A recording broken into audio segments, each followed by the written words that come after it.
Halo, assalamualaikum warahmatullahi wabarakatuh. Kembali lagi bersama saya Bang Mimin di channel Musik Official Story Crew 02. Kali ini saya akan membawakan novel Berkuasanya Pangeran Naga bab 02, yaitu ini bab novel baru ya. Berkuasanya Pangeran Naga, di mana aktor utamanya adalah bernama Lin Li, anak berusia 6 tahun.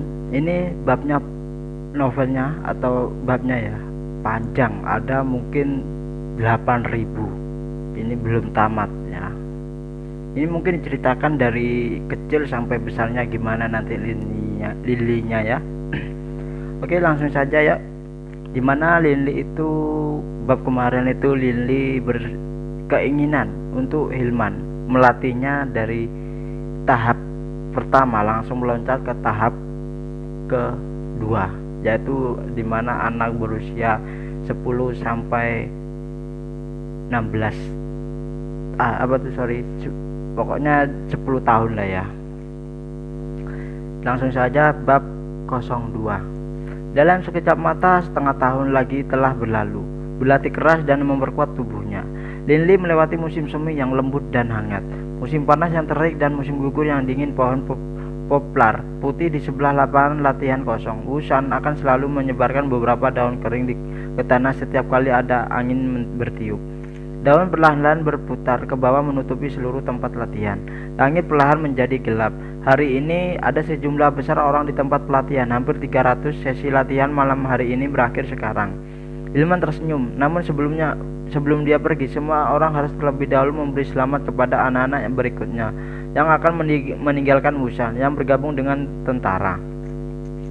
Dengan berakhirnya musim gugur, datanglah musim rekrutmen militer dengan seluruh benua. Terlihatlah dalam zaman peperangan, setiap anak muda memandang menjadi pejuang yang perkasa sebagai lencana kehormatan. Tentu saja, ada juga yang ingin menjadi penyihir, tetapi menjadi penyihir adalah tugas yang sangatlah sulit. Mungkin hanya satu dari puluhan ribu orang yang memiliki kultivasi yang diperlukan untuk menjadi seorang penyihir. Dengan kemungkinan yang begitu kecil, rata-rata orang bahkan tidak akan mempertimbangkannya. Menjadi seorang pejuang jauh lebih mudah setelah menginjak usia 16 tahun. Selama mereka setidaknya menjadi prajurit peringkat pertama, mereka dapat dengan mudah masuk tentara. Paman Hilman, terima kasih Paman. 126 anak, semuanya berusia 17 tahun ke atas, dengan hormat membungkuk ke arah Hilman. Anak-anak muda ini biasanya tidak menghadiri pelatihan. Mereka semua telah menjadi dewasa dan memiliki pekerjaan mereka sendiri untuk dilakukan. Tetapi karena mereka semua telah dilatih oleh Hilman sejak mereka masih balita, mereka semua menganggap Hilman sebagai tuan mereka yang baik hati. Sebelum bergabung dengan tentara, mereka semua datang ke sini untuk mengucapkan selamat tinggal pada Hilman. Menatap kelompok anak-anak berusia 17 tahun yang energik dan bersemangat ini, Hilman dipenuhi dengan perasaan campur aduk yang tak terhitung jumlahnya. Karena ini, Hilman tahu bahwa semua anak ini sangatlah ingin bergabung dengan tentara. Tetapi setelah 10 tahun dinas militer, berapa banyak dari mereka yang akan kembali hidup-hidup? Saya berharap setidaknya setengah dari ratusan 26 ini akan dapat kembali hidup-hidup, doa Hilman dalam hatinya. Hilman menatap anak-anak itu dan berkata dengan suara yang jelas, "Anak nakal, dengarkan. Anda semua adalah pria dari kota Wusan. Orang-orang dari kota Wusan harus menegakkan dada mereka dan menyambut setiap tantangan dan tidak menerima rasa takut. Apakah kalian mengerti?" Semua pemuda berusia 17 tahun itu mengangkat dadanya. Tubuh mereka tegak lurus, mata mereka dipenuhi dengan semangat panas untuk kehidupan militer. Mereka semua menjawab serempak dengan keras, "Dia mengerti." "Bagus." Hilman juga berdiri tegak lurus, tatapannya yang dingin dipenuhi dengan aura militer. "Besok kalian semua akan berangkat malam ini. Persiapkan dengan baik-baik. Aku tahu seberapa kuat kalian semua. Kalian semua akan dapat dengan mudah memasuki tentara. Aku, Hilman, akan menunggu di sini agar kalian semua kembali dengan gemilang ke kota Wusan." Hilman berkata dengan suara cerah. Mata para pemuda itu bersinar terang. Peluang dengan kehormatan ini adalah impian setiap pemuda. "Sekarang, aku perintahkan kalian semua segera pulang dan mulai persiapan kalian. Membubarkan diri." Hilman berkata dengan suara dingin dan galak. "Siap."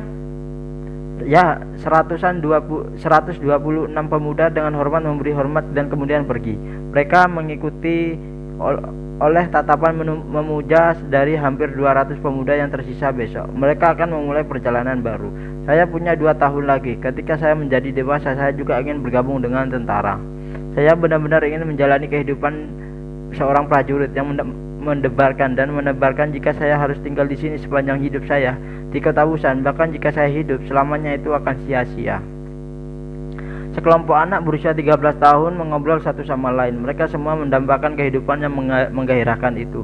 Kehidupan yang penuh dengan semangat. Mereka semua ingin mengumpulkan jasa dan membangun reputasi mereka.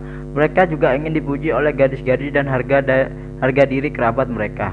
Ini adalah mimpi mereka. Linli, ayahmu Lord Hawk memiliki urusan yang sangat penting denganmu. Jangan pergi bermain dengan anak-anak lain. Pulanglah bersamaku.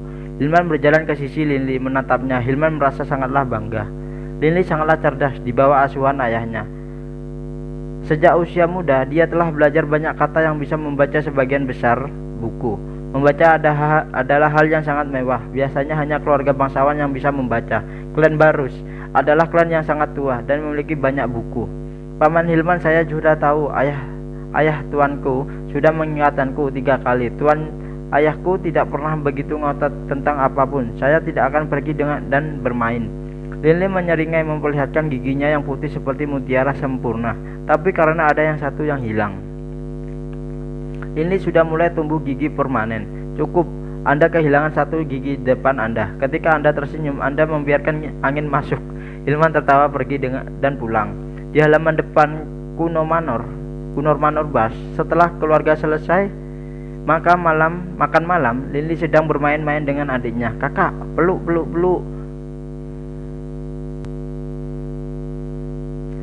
Adik Linli menatap Linli dengan ekspresi cinta yang murni dan sederhana. Berjalan goyah, dia mengeluarkan tangan kecil dan gemuk ke arah Linli, mencoba memeluknya. Linli berdiri tidak terlalu jauh. Diam-diam menunggu adiknya untuk mendapatkannya. Adik Linli, kamu bisa melakukannya. Linli mendorongnya. Langkah kaki ini namanya adiknya Wharton ya. Namanya adiknya Linli ini Wharton. Langkah kaki Wharton yang goyah membuat orang takut dia akan jatuh di setiap langkah. Tetapi pada akhirnya Wharton berhasil bergegas ke pelukan kakak laki-lakinya. Kulitnya yang halus selembut air, sedikit berwarna merah muda. Mata bulatnya yang besar menatap kakak laki-lakinya. Dan dengan suara bayi dia berkata, Kakak laki-laki. Melihat adik bayinya, hati Linli dipenuhi dengan kehangatan dan cinta yang tak terbatas. Tidak ada ibu, tidak ada kakek dan nenek. Meskipun dia memiliki ayah dan pengasuh keluarga untuk merawatnya, Linli yang telah matang lebih awal sangatlah mencintai dan proaktif terhadap adiknya. Di mata Linli, sebagai kakak laki-laki adalah tugasnya untuk merawat adik laki-lakinya. Wharton, apa yang kamu pelajari hari ini? Linli bertanya tersenyum. Wharton mengerutkan kening, ekspresinya sangatlah lucu. Setelah merenung, dia dengan bersemangat berkata, hari ini saya belajar tentang menggunakan kain lap. Kain? Wajah Linli mengungkapkan senyum tak terkendali. Apa yang kamu bersihkan? Menghitung jarinya, Wharton kecil berkata, pertama saya menggunakan lap untuk menyeka lantai, lalu pispot toilet, dan berakhir saya mengelap. Benar, saya menyeka piring. Dia tampak bersemangat. Linli menunggu pujian Linli. Kamu menyeka pispot, lalu menyeka piring. Mata Linli yang besar kaget. Aku salah melakukannya. Saya benar-benar membersihkannya. Di kepala mungil Wharton, matanya dipenuhi dengan tatapan tidak mengerti saat dia menatap kakak laki-lakinya tersebut. Tuan muda Linli, ayahmu mencarimu. Biarkan saya menggendong Tuan muda Wharton. Seorang laki-laki tua berhidung brandy berjalan mendekat. Orang tua berhitung brandy ini adalah pengurus rumah tangga klan Barus di seluruh manor. Selain pengurus rumah tangga, bahkan tidak ada seorang gadis yang melayani. Linli tidak lagi punya waktu untuk mengobrol dengan Wharton. Dia segera menyerahkan Wharton kepada kakek Hiri dan pergi menuju ruang tamu. Aku ingin tahu mengapa ayah memanggilku. Meskipun ia masih muda, Linli bisa merasakan bahwa kali ini ayahnya telah memanggilnya untuk sesuatu yang sangatlah penting. Memasuki ruang tamu, dia salah satu sudut ada jam meja yang lebih tinggi dari Linli.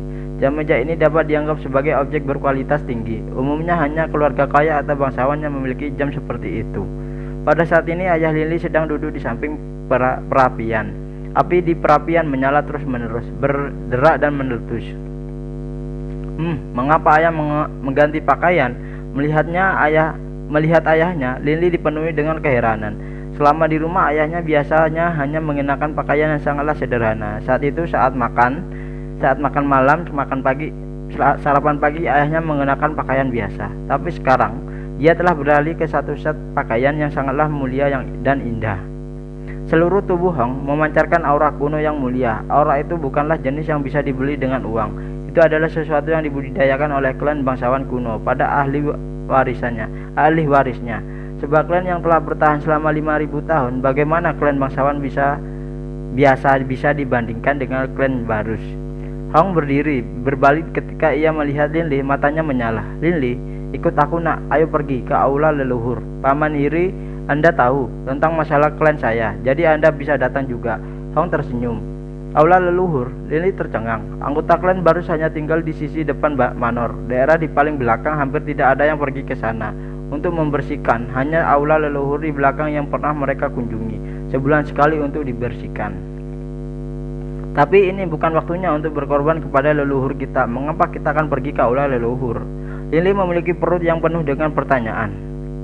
Keluarga dari aula tamu, Hong dan Lin Li dan Paman Hiri yang masih memegang wartan mengikuti jalan batu biru menuju manor belakang.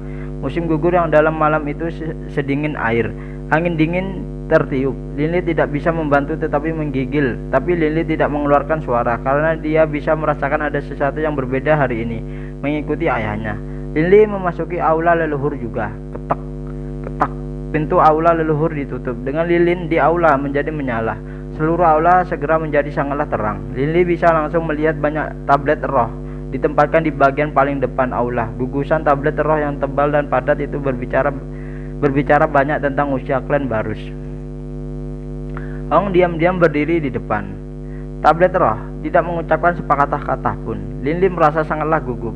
Di seluruh aula selain aula lilin yang berbisik tidak ada suara yang terdengar. Keheningan itu menakutkan, menciptakan perasaan menindas di hati. Tiba-tiba Hong berbalik dan memfokuskan pandangannya pada Lin Li. Dengan suara berat, dia berkata, Lin Li, hari ini adalah banyak hal yang harus dilakukan. Tapi pertama-tama izinkan saya memberitahu Anda beberapa sejarah klan Barus kita.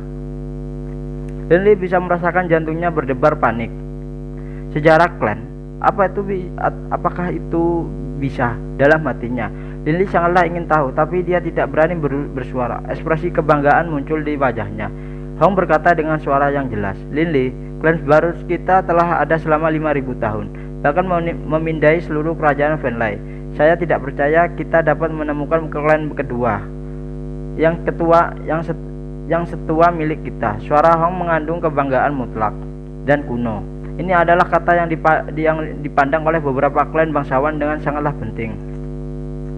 Lin Li, pernahkah kamu mendengar tentang 4 prajurit tertinggi yang legendaris dari benua Yulan? Memutar kepalanya, Hong menatap Lin Li dan Lin Li bergeleng-geleng. Mata cerah Lin Li mengangguk. Aku tahu. Menurut Paman Hilman, 4 prajurit tertinggi yang legendaris adalah prajurit darah naga, prajurit violet flame, prajurit bergaris harimau, dan prajurit abadi.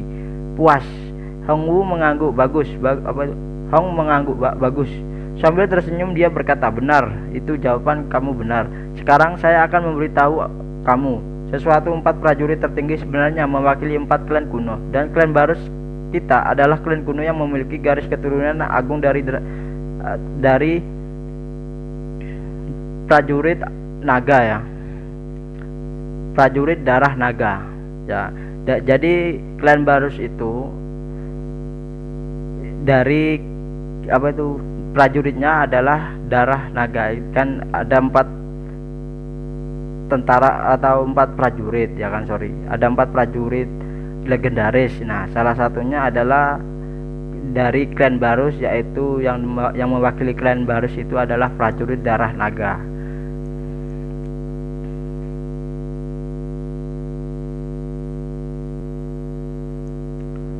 Nah, itu ya untuk berkuasanya Pangeran Naga ya, dimana yaitu Lin Li itu adalah cicit dari